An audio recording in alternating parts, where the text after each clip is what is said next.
유럽의 일부 국가들이 지금 앞다투어 한국 무기를 사는 동시에 다른 한쪽에서는 대한민국을 묶는 규칙을 공식화하기 시작하고 있습니다. 유럽은 이 규칙을 선언으로 끝내지 않았습니다. 이미 청구서 형태로 움직이기 시작했습니다. 그리고 그 첫 번째 시험대가 바로 노르웨이입니다. 이 변화의 청구서가 대한민국에게 먼저 날아오고 있습니다. 이제 대한민국은 유럽의 외곽 공급자를 넘어서 유럽의 납기표를 바꾸는 변수의 중심으로 급부상하고 있습니다. 로이터즈는 노르웨이 의회가 북극 지역에서 러시아에 대한 억지력을 강화하기 위해 20억 달러 규모의 장거리 전력 도입 계획을 승인했다고 전했습니다. 그리고 그 공백을 메울 해답으로 대한민국의 납기표가 올라옵니다.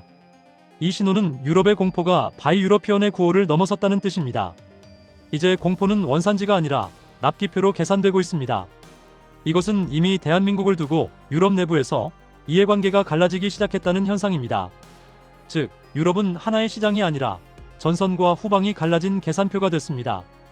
다시 말해 유럽의 강대국들이 어떤 구호를 외치든 전선 국가들은 신뢰할 수 있는 당장 쓸 수 있는 전력을 먼저 요구하는 겁니다. 지금 유럽에서 대한민국은 내일을 납기표로 맞출 수 있는 가장 빠른 나라로 취급되고 있습니다. 로이터즈는 노르웨이가 이 결정 불과 이틀 뒤 미국의 하이마스가 아니라 대한민국 한화의 천무를 선택했다고 전했습니다. 그리고 이 선택의 이유로 납기 조건과 사거리가 먼저 언급됐습니다. 이는 유럽 내에서의 동맹의 상징이 아닌 사거리와 납기표가 우선순위를 뒤집는 결과를 만들어냈고, 이미 우크라이나 전장에서 검증된 하이마스보다도 지금 들어오는 전력을 우선하여 계산한 결과입니다. 노르웨이는 단순히 대한민국의 무기를 산 게 아닙니다. 노르웨이는 대한민국에 신뢰할 수 있는 납기 능력을 산 겁니다. 정확히는 공장 규모가 아니라 전력 공백을 끝내는 날짜를 샀습니다. 전선이 요구하는 건 좋은 무기가 아니라 내일 들어오는 전력입니다. 그래서 납기가 늦어지면 무기는 전력이 아니라 단순한 계획서가 됩니다. 노르웨이가 먼저 산 것은 바로 그 계획서를 찢는 시간표입니다. 그리고 그 시간표가 작동하려면 한 가지가 더 필요합니다. 그건 성능이 아니라 실전 운용이 가능한지의 확신입니다. 혹한에서 시동이 걸리는지, 부품이 끊기지 않는지, 정비가 되는지의 확신 말입니다. 이게 바로 누적된 검증력입니다. 그래서 준비했습니다. 오늘은 노르웨이가 왜 바이 유러피언보다 대한민국의 납기표를 먼저 택했는지, 그리고 그 선택이 한국 방산을 단품 판매자가 아니라 운영과 납기표를 준 유럽의 변수로 급격하게 끌어올리고 있는지, 이에 대해 깊이 있게 분석해보겠습니다. 노르웨이는 이미 K9과 K10을 굴려보면서 그 검증을 한번 끝낸 나라입니다. 그러니 이번에는 새로운 모험을 한 게 아닙니다. 이미 확인된 시스템 위에 부족했던 장거리 타격 체계를 덧붙이는 확장입니다. 그래서 천무 선택은 단품 구매가 아니라 납기와 운영을 함께 묶는 설계로 이어집니다. 발사대만 사는 게 아니라 노르웨이 땅에서 굴릴 운영 패키지를 같이 사는 이유가 여기 있습니다. 결국 노르웨이는 무기를 산 게 아니라 전시에 튀는 변수를 줄이는 보험을 샀습니다. 그리고 그 보험의 이름은 대한민국의 생산력과 누적된 검증력, 그리고 날짜입니다. 그래서 오늘의 영상은 이 질문으로 출발합니다. 노르웨이는 왜 지금 장거리 화력을 이렇게까지 급하게 채우는가? 그리고 이 선택은 왜 한국 방산의 좌표를 더 강하게 만드는가? 이번 노르웨이의 선택은 바이 유러피언과 싸운 게 아닙니다. 노르웨이는 전쟁을 두 조각으로 쪼갰습니다. 이는 당장은 납기표로 공백을 메우고 나중에는 자국 땅에 운영 레일을 깔아 장기 운영권을 잡는 방식입니다. 노르웨이는 이미 한국 무기로 한번 혹한 납기표를 경험한 나라입니다. 즉 노르웨이는 한국 시스템을 사본 나라가 아니라 직접 굴려본 나라입니다. 그리고 이번에 계약이 터진 건 K9의 사거리를 확장시킬 수 있는 장거리 타격 체계입니다. K9이 국경선 앞에서 시간을 벌어주는 무기라면 천무는 넘어올 결심 자체를 위험하게 만드는 무기입니다. 이제 노르웨이가 왜 이렇게 급해졌는지 지도를 먼저 봐야 합니다.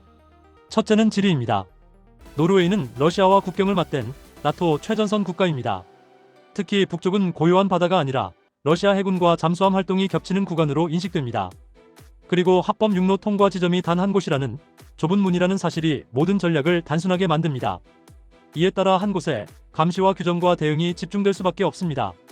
이 지역은 방어선이라기보다 국경 관리와 감시가 상시로 작동하는 핫스팟입니다. 둘째는 전쟁의 교훈입니다. 우크라이나 전쟁은 전쟁이 길어질수록 최후까지 남는 전력이 포병과 탄약, 그리고 지속 보급이라는 걸 보여줬습니다. 드론과 미사일이 화려해 보여도 전선을 하루하루 밀어붙이는 건 결국 장거리 화력의 반복입니다. 노르웨이는 그 반복을 북극 환경에서 버틸 수 있는 체계로 먼저 깔려고 합니다. 셋째는 표준 레일이 아니라 도착 날짜입니다. 이는 유럽 내부 생산과 표준을 기다리기엔 공백이 먼저 터진다는 판단입니다. 즉 레일을 만들 시간보다 공백을 메울 시간이 먼저라는 겁니다. 이게 바로 한국이 들어가는 유럽의 틈입니다. 노르웨이는 돈이 없는 나라가 아닙니다. 오히려 세계 최대급 국부펀드를 가진 나라로 돈이 있으니 더 냉정하게 시간의 비용을 계산합니다. 늦게 사면 더 비싸게 사고 더 불리한 조건을 받고 더 오래 불안 속에서 버팁니다. 그런데 노르웨이가 돈이 있어도 쉽게 못 움직이던 영역이 있습니다. 바로 복지국가 정책입니다. 국방비 증액은 언제나 한 문장을 요구합니다. 왜 복지 대신 군비 확장이 우선되어야 하는가? 복지국가에서 국방은 표를 먹기 어려운 지출입니다. 그래서 설득의 핵심은 늘 하나, 안보가 흔들리면 복지도 같이 무너진다로 수렴됩니다. 그리고 노르웨이는 그 근거를 북극전선에서 꺼냅니다. 북극전선은 추상이 아니라 거리로 설명되는 위협이기 때문입니다. 또 하나는 제도입니다. 노르웨이는 장기 국방 로드맵을 한 번의 쇼핑이 아니라 10년 체력으로 깔아두고 움직입니다. 여기서 중요한 포인트가 하나 있습니다. 노르웨이가 사는 건 무기가 아니라 운영 리듬입니다. 운영 리듬은 발사대만으로 완성되지 않습니다. 정비와 훈련, 탄약 보급, 혹한 환경에서 굴리는 인프라가 함께 붙습니다. 그래서 핵심은 여기서부터 더 선명해집니다. 노르웨이가 장거리 화력을 채우는 건 단순히 포를 더 사는 문제가 아닙니다. 북극에서는 화력과 통신의 연결이 한 몸이기 때문입니다. 연결이 끊기면 사거리는 숫자로만 남고 운영은 멈춥니다. 여기서부터는 무기 스펙뿐만 아니라 북극 전장에 숨겨진 뼈대를 확인해봐야 합니다. 첫 번째 뼈대는 해저 케이블입니다. 북극권에서는 해저 케이블이 단순 통신선이 아니라 안보 인프라로 취급됩니다. 실제로 스발바르 해저 통신 케이블 손상 사례가 알려져 있습니다. 북극에서 케이블이 흔들리면 통신만 흔들리는 게 아닙니다. 감시와 지휘, 보급 계산이 같이 흔들립니다. 두 번째 뼈대는 잠수함입니다. 북극과 북대서양은 러시아 잠수함 활동을 추적해야 하는 핵심 구역으로 계속 언급됩니다. 잠수함은 보이지 않기 때문에 평시에는 위협이 작아 보이지만 유사시에는 보급과 통신을 동시에 흔듭니다. 그래서 노르웨이는 해상 감시와 억지의 시간표를 당겨야 합니다. 세 번째 뼈대는 해저 인프라 방어입니다. 영국과 노르웨이가 해저 인프라 보호 협력을 강화하는 흐름도 보도된 바 있습니다. 이건 전쟁은 총보다 먼저 연결을 끊는다는 현실을 제도화하는 움직임입니다. 네 번째 뼈대는 위성 통신입니다. 북극은 지상망이 약하고 위성이 통신과 감시의 리듬을 좌우합니다. 위성이 흔들리면 드론도, 포병도, 지휘도 같이 흔들립니다.